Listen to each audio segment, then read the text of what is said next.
अस्सलाम वालेकुम। अच्छा जी, अज वाली खबर सुनान लग्या मेरा दिल रो रहा वा तो यकीन करो जुबान जिहड़ी है ना वो साथ नहीं दे रही कि एक मूंगफली के दाने के उपरों एक बंदे की जान लै ली गई। असी किस मुआशरे दे विच रह रहे हैं, तुसीं ज़रा सोचना जरूर आ कि असी करदे की पे हैं। अगे तुसीं लाहौर की खबर सुनी होनी है जिथे 20 रुपए का केलिਆਂ का तनाज़ा आया सीगा ते दो सके भरा जिहड़े आ ना उन्होंने कुट कुट के मार दिते सी।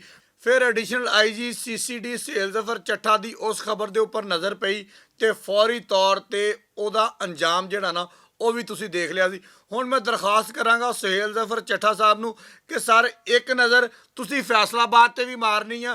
ਸਮੁੰਦਰੀ रोड के उपर अफसोसनाक वाक़या पेश आया वा जिथे मुदस्सर नाम का बंदा उतों जाके मूंगफली ਚੱਕਦਾ ਵਾ। ਜਿਹੜਾ मूंगफली वाली रेहड़ी ते बैठा ਹੁੰਦਾ इस्माइल ਉਹਨੂੰ ਰੋਕਦਾ ਵਾ, ਉਤੋਂ ਤਲਕ ਕਲਾਮੀ ਹੋ ਜਾਂਦੀ ਆ, ਉਹ ਪਿਸਤੌਲ ਕੱਢ ਕੇ ਫਾਇਰਿੰਗ ਕਰ ਦਿੰਦਾ ਵਾ।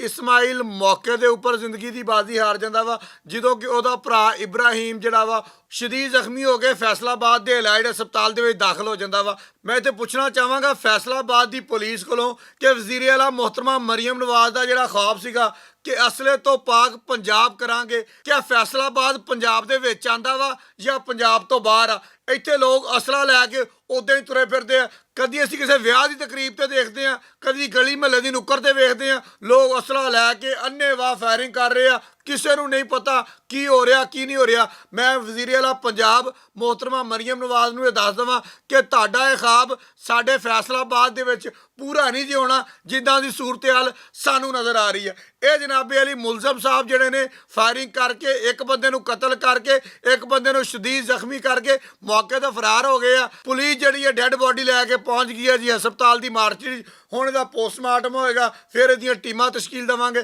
फिर असीं मुलजमान नूं गिरफ्तार करांगे। इत्थे मैं गुजारिश करांगा फैसलाबाद की CCD दे अफसरान नूं कि सर जिहड़ा एक आने की मूंगफली का तनाज़ा ना वो तो 20 रुपये वाला सीगा, मेरा ख्याल है 5 दिनों के विच वो हल हो गया सीगा। ਇਹ एक आने का मूंगफली का तनाज़ा जे ये तुसीं कितनी देर चल करते हैं ये असीं देखांगे। बहुत शुक्रिया।